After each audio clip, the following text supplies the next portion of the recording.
টাঙ্গাইলে সড়ক দুর্ঘটনায় প্রায় ১৬ জনের মৃত্যু হয়েছে, নিহত হয়েছে এমনটা আমরা তথ্য পেয়েছি। তবে আপনাদের জানাতে চাই আসলে এই রাজন্দবাটি এবং মান্দার তারা কিন্তু হরেক রকমের মালের ব্যবসা করেন এবং তারা কিন্তু এই পেটের দায়ে তারা নোয়াখালীতে যে ব্যবসা শুরু করে এবং ব্যবসা করে ঈদের আনন্দের জন্য গ্রামের বাড়িতে ফেরার পথে তারা কিন্তু অল্প টাকায় তারা ট্রাকে ওঠেন এবং সেটা রড বোঝাই ট্রাকটি ছিল, ট্রাকে উঠে তারা কিন্তু অল্প টাকায় বাড়ি ফেরার পথে এবং পরিজন নিয়ে তারা আনন্দে ঈদ পালন করার উৎসবে তারা কিন্তু আসতে চেয়েছিলেন। কিন্তু আসার প্রতিমধ্যেই টাঙ্গাইলের অর্থাৎ যমুনা সেতুর পূর্ব সাইডে কিন্তু আজ ভোরে সড়ক দুর্ঘটনায় এবং সে বাস নিয়ন্ত্রণ হারিয়ে সেখানে তারা প্রায় প্রথমে ১৩ জন মারা যায়, পরবর্তীতে আমরা জানতে পেরেছি আরও ৩ জন মারা গিয়েছে। তবে আহত হয়েছে প্রায় ১০ জনের মতো এমনটা আমরা তথ্য পেয়েছি। তবে আমরা এই অত্র এলাকায় এসে দেখেছি যে রাজন্দবাটি এবং পাকুড়িয়া নামক জায়গাতে রাজন্দবাটিরই ১৩ জন মারা গিয়েছে এবং আর পাকুড়ের হচ্ছে ২ জন আর আরেকটা হচ্ছে ৩ জন, টোটাল হচ্ছে ১৬ জন মারা গিয়েছে আজ ভোরে, আর আহত হচ্ছে ১০ জন। এই অত্র এলাকায় শোকের ছায়া নেমে এসেছে। আমরা এখানে একজন তার মা এখানে যে অবস্থায় কান্না করছেন তার মার সাথে কিন্তু আমরা কথা বলেছি। সে আমাদেরকে জানিয়েছেন যে আজ ভোরে রাতটার দিকে তার সাথে কথা হয়েছিল এবং তারা আসবেন সে অপেক্ষায় কিন্তু তার মা ছিল। আমরা এখন তার মার সাথে কথা বলবো। আসলে আপনার ছেলের সাথে শেষ কথা কখন হয়েছে? মা রাত্রে হয়েছে বা আর হয়নি, রাত্রে শেষ কথা আর হয়নি বাবার সাথে কথা রে। বা আমার কুটে আছে কি করছে রে আল্লাহ, আল্লাহ আমার বাবার সাথে না কথা বলে দাও রে আল্লাহ, আকেও এনে কথা বলে দাও রে আমার ধনের সাথে রে। আমার শোনা আর ডাকিচ্ছে না আমাক, আম্মা বলে আমাকে যে ডাকে রে, আর পাখি যে আমাকে আম্মা বলে ডাকে রে। ও পাখি, পাখি রে, হরেক মালের ব্যবসা করে বাবা। আপনি কি জানেন এই বিষয়ে একটু বলেন তো, ওনার ছেলে কি করতো? ওই হরেক মালের ব্যবসা করে, ফিরে নোয়াখালী যায়, ব্যবসা করে বাড়িতে আসে বছর কাট দিন তার দেখো বাড়িতে আসছে বা বাড়িতে আসবার লাগে তো এরকম অবস্থা।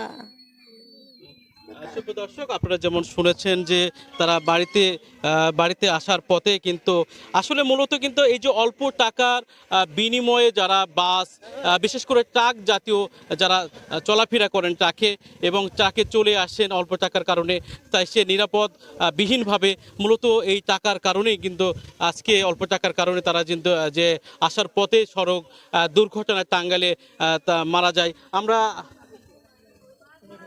আসলে এই স্থানীয় কিছু ব্যক্তিবর্গ যারা আছেন তারা আমাদের একটু জানাবেন যে মূলত একে যে আপনাদের অত্র এলাকার যে মানুষ যেভাবে নিহত হলো এই বিষয়ে আপনাদের অনুভূতিটা কি?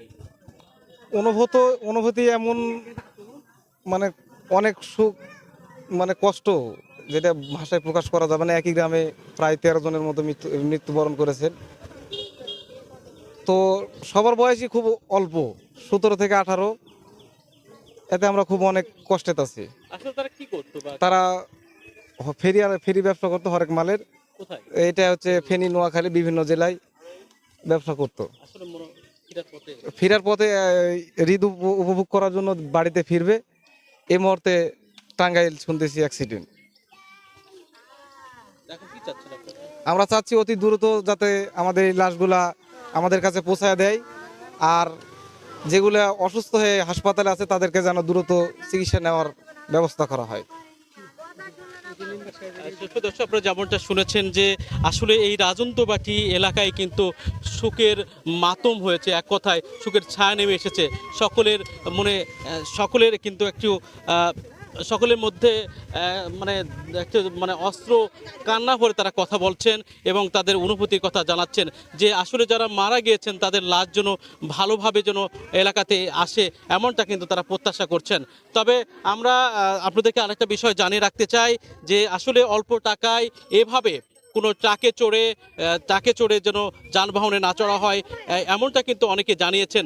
তবে এই অল্প টাকার কারণে ট্রাকে চড়ে যে যানবাহনে আসছিলেন এবং ট্রাক বোঝাই রড ছিল সেই গাড়িতে এবং সেখানে প্রায় 26 থেকে 27 জন ছিল। সেখানে কিন্তু তারা দুর্ঘটনায় কবলে পড়েই সেখানে মারা যায় ঘটনাস্থলে 13 জন এবং পরবর্তী হাসপাতালে মারা যায় আরও 3 জন। টোটাল এই 16 জন এই নওগাঁর মান্দা উপজেলার রাজন্দবাটি পাকুড়িয়া সহ কয়েকটি এলাকার তারা কর্মজীবী ছিল। সে নোয়াখালী ফেনীতে তারা হরেক রকমের ব্যবসা করত। আসলে ঈদ আনন্দ উপভোগ করার জন্য পরিবারের সাথে এই আনন্দ উৎসাহে নিয়ে পরিবার পরিজনের সাথে কথা বলে তারা কিন্তু রাতে রওনা দিয়েছিল।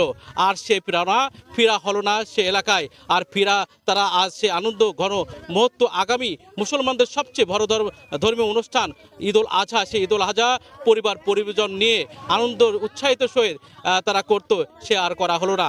এখন একমাত্র কান্না, শুধু কান্না। তারা চায় সুষ্ঠুভাবে যেন লাশটি তাদের এলাকায় আসে এবং সুন্দরভাবে দাফন করতে পারে।